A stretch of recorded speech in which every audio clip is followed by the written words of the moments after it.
Idineklara ng state of calamity sa lalawigan ng Cagayan na bunsod ng matinding epekto ng tagtuyot at iba pang salik na nagdulot ng malaking pinsala sa sektor ng agrikultura. Sa panayam ng Bombo Radyo Kawan kay Vice Governor Manuel Mamba, sinabi nito na ang deklarasyon ay batay sa rekomendasyon ng tanggapan ng gobernador at ng Provincial Disaster Risk Reduction and Management Office or PDRRMO dahil sa nararanasang drought, epekto ng El Nino at pagtaas ng presyo ng krudo. Ayon kay Vice Governor Mamba, umaabot na sa humigit kumulang 7.7 bilyong piso ang kabuuang pinsala sa lalawigan. Sa datos anya, nasa 33,000 hektarya ng lupain ang apektado ng pinsala sa iba't ibang pananim habang tinatayang 1.1 bilyong piso ang halaga naman ng nasirang produksyon. Sa sektor naman ng palay, aabot sa 25,800 na magsasaka ang naapektuhan sa lawak na 32,000 hektarya na may katumbas naman na 1.8 bilyong piso na pagkalugi. Samantala, lubos ding naapektuhan ang hanap buhay ng mga mangingisda kung saan halos kalahati sa mahigit 9,900 fisher folk ang hindi na makapalaot dahil sa mataas na presyo ng diesel na nagresulta sa tinatayang 4.7 bilyong piso na pagkalugi.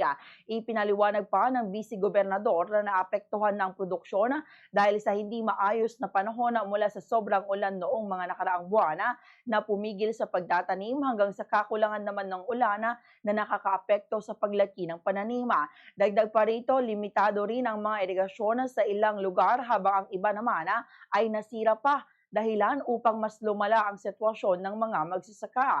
Dahil dito, inaasahan ang pagpapatupad ng iba't ibang hakbang ng pamahalaang panlalawigan, kabilang na ang posibleng pamamahagi ng cash assistance, fuel subsidy para sa mga mangingisda at tulong na pagkain tulad ng bigas.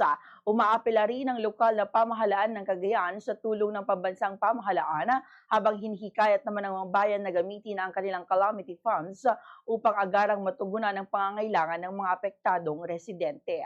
Ganito ang bahagi ng pahayag ni Vice Governor Manuel Mamba. Halos mag-triple. So all of these things contributed to the declaration of the state of calamity dito sa province.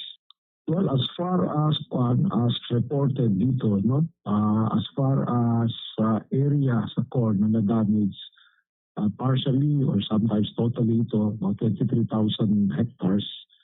And ang cost na na-declare dito in all the towns is about 1.1 billion ang damage.